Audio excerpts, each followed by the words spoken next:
30 years ago, this ship changed my life.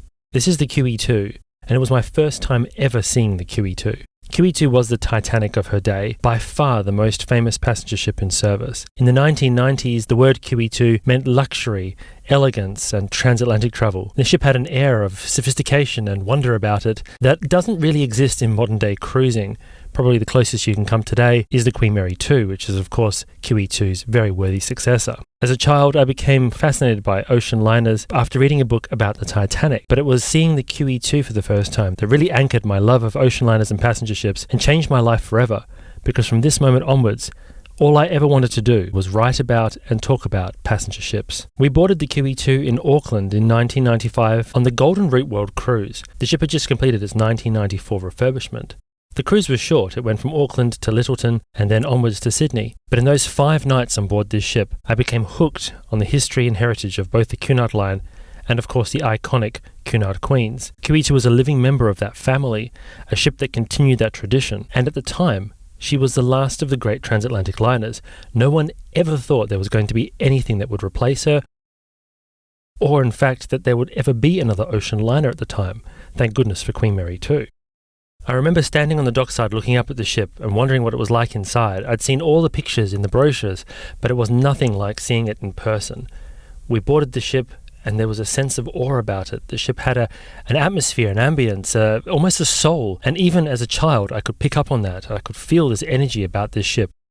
We sailed down to Lyttelton and the ship spent a day alongside, where we took a bus trip out to see Christchurch. But after reboarding the ship, we departed, and it's an absolutely beautiful sunset as QE2 made her way out towards open ocean.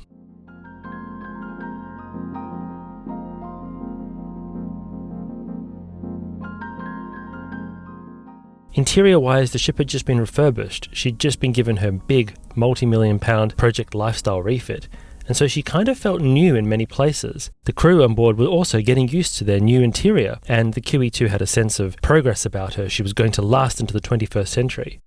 There was the Grand Lounge, a huge show lounge, double height. There were pictures of royalty all over the place and models of ships everywhere you turned. QE2 had a theatre, and it was here that I saw a maritime history lecture and thought I need to do that myself one day. And of course, there was heritage scattered throughout the ship. She had a beautiful heritage trail where you could walk around and explore the Cunard history and many original items from the era of the ocean liner. There was a casino, though I never went in, I was much too young, and the ship had a number of amenities that you would enjoy. There was a Golden Lion pub. How cool, a pub on a ship. And even though I was too young to drink, we definitely enjoyed the fish and chips for lunch. They also had massive models throughout the ship. This one outside the Mauritania restaurant was a model of Lusitania that had been modified after the Lusitania sank.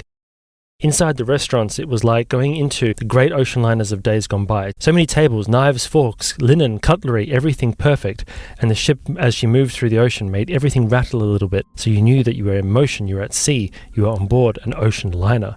And the beautiful view of the ocean from the windows. And it was here on board QE2 where I saw books in the bookshop window with the words author on board below and decided I want to write a book about QE2. And in 2008, Rochelle Cross and myself made it happen when we published our first book, QE2, A Photographic Journey. The QE2 had a Queen's Room ballroom, so they had afternoon tea, which was my favourite part. And there were some fancy restaurants where we weren't allowed. The Queen's Grill, for example, was reserved for the top-class passengers on board, but we weren't travelling that class, so we just peeked in to have a look and see what it was like to travel in this high grade of accommodation. As I mentioned, there were models everywhere, models of Cunard's history, the old paddle steamers and the first propeller ships. And we even got a tour to the bridge. Our host on the bridge was First Officer Ian McNaught, who would later go on to become the ship's captain, and we were invited up there by Commodore Burton Hall, the first captain that I ever met on board a Cunard ship. And it was here that I was able to hold onto the wheel and pretend I was driving the ship. It was really very exciting. I can't believe it's been 30 years since these moments, but one of the memories that sticks with me forever is standing out there on QE2's bridge wing.